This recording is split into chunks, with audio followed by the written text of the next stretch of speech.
Hello, it's George Coyle again, the founder of Triangulated Capital Management, and this is going to be a video that continues the series on traditional investing.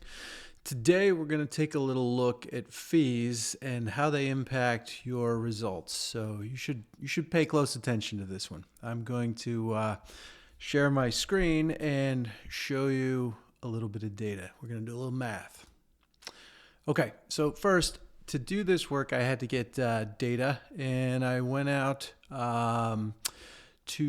an NYU professor. I don't really know how to pronounce his name, so apologies if I butcher it here, but I think it's Demo Darren, and he offers the ability to download historical returns on a variety of assets, stocks, bonds, bills, real estate, etc., for free. So that's great. Open source is awesome. Anyway, so that's where I get the data, and I'll put a link, but just so you know where it's coming from. So once I downloaded his data, what I did is I went through and I decided to create a 60-40 portfolio. And he has basically annual returns by asset class. So here we have, I don't know if you could see this, but the S&P 500 with dividends in 1928 returned 43.8%. In 1929, it was down 8.3%, 1930 down 25, and so on. He also has T-bills, 10-year bonds, gold, and other asset classes. But for this exercise, what I did was decided to just put together a simple 60-40. So the way I did that was I said the return on the S&P times 0.6 plus the return on the 10-year bonds times 0.4 equals 60-40, 60% stocks, 40% bonds. And that made the return on a 60-40 for 1928 26.6. And I did the same logic all the way down through the year 2025. The reason I did this is because I wanted to get an average annual rate of return so that I could show you how fees impact the end results. And to get that average number, it was very simple. I just took an average of these annual returns. So again, 60% of the S&P with dividend return, plus 40% of the 10-year bond return, and then took the average of that, and that's just a little north of 9%, so I used 9%. So we're going to go to separate tab here. And I'll unveil this slowly. But what I then did was I said, okay, let's assume that someone has an average return of 9%, which I'm going to try to make this a little bigger here, which we already talked about before.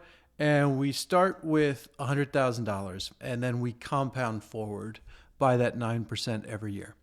So in real life, your returns would not just be 9%, 9%, 9%. You would have periods where you're up 20, down 10, down 30, up 50, so on and so forth. But the average is 9%, and that can be useful for exercises like what I'm doing here. So the way that you compound is you basically take your starting value and you multiply it by 1 plus the rate of return. So $100,000 invested at 9% for a year is going to be worth $109,000, assuming no taxes or other costs at the end of year one. At the end of year two, the 109 will then be compounded times 1.09%. It'll become worth $118,810, so on and so forth. Down we go. And I did this for 40 years, which is roughly what somebody's working career would be. So with that starting $100,000, I did a little table up here to make life easy to kind of see things. But at the end of 10 years, that would be worth $236,000. 20 years, it'd be worth $560,000. 30 years, it'd be $1.3 million. And 40 years, it'd be $3.1 million. So generically, this shows that, compounding money over time, it can make relatively small amounts of money grow significantly. And it really happens toward the end, which is, Warren Buffett, just as an aside, I think it was something like 95 or 98% of the money Warren Buffett ever made was made in after he was 65. So it shows the value of compounding. Anyway, I have 1, 2, 3, 4 other columns here. And what I did was I set up a formula so that I could add fees and show how a simple fee, management fee that you would pay potentially a wealth manager would impact your ending values by time. So if we make the first column 1%, what we see is that after 10 years, compounding at 9% minus a 1% fee, so that makes 8%, the 100,000 is worth 215, so not that far off of the 236. After 20 years, it's worth 466,000 as opposed to 560,000. After 30 years, it's worth 1 million versus 1.3 million.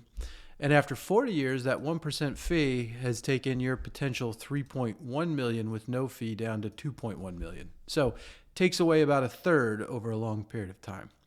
Let's do the same exercise, and now let's see what it looks like with a 2% fee. Obviously, it's going to be more impactful. So in the 10 years, the 236 becomes 196. The 560, which you would have if you had a 9% return and no fees, becomes 386. After 30 years, it's 1.3 million becomes 760,000. And after 40 years, 3.1 million becomes 1.5 million. So it basically, at a 2% fee over 40 years, it takes away half of what you could have if you didn't have that fee. Now let's try it with a 3% fee, even worse. 236,000 becomes 180,000. 560 becomes 320. 1.3 million becomes 575,000, and 3.1 million becomes 1 million. So if you have to pay a 3% fee to someone to manage your money to get a generic 60-40 return, you're going to give away 2/3 or more of the money that you could have if you had just done it yourself or found a way to do it at a very low fee approach. So what is a reasonable fee? It depends. I guess like the regulators certainly say it can't be over certain levels. Back long ago, it used to be 5-6%, things like that. But what I'll say is most advisors have a stated fee, and then there are also expenses and mutual fund expenses. And in all the accounts that I've seen as a financial advisor, I have really never seen an all-in fee, including the advisor's fee and the potential costs of the mutual funds or other vehicles that they put people into. I've never seen a fee less than 1.5%. And usually that's for larger accounts. The smaller the account, the higher the fee. So if we do this same math here and we use that 1.5% as your annual fee, the $236,000 that you would have after 10 years is worth 206. The 560 after 20 years is worth 424 to 1.5% fee. The 1.3 million becomes 875,000. And after 40 years, the 3.1 million becomes 1.8 million. So what's the real moral of the story here? Fees have a non-trivial impact, actually a significant impact on what your ending balances will be. And if the manager or the advisor is doing something that justifies the fees, then God bless, that's great. But a lot of the time, managers and wealth advisors are really not outperforming a basic 60-40. And I don't know if you watched my video from yesterday, you could see that really how the investment works behind the scenes is pretty simple. So I hope you're paying attention here, because what I'm trying to get across is that you should really start to consider what you're doing with your retirement money and how much you're paying someone to do something that you could potentially do yourself. We'll talk more about related things, but I'm going to cut this one off here. Talk to you soon.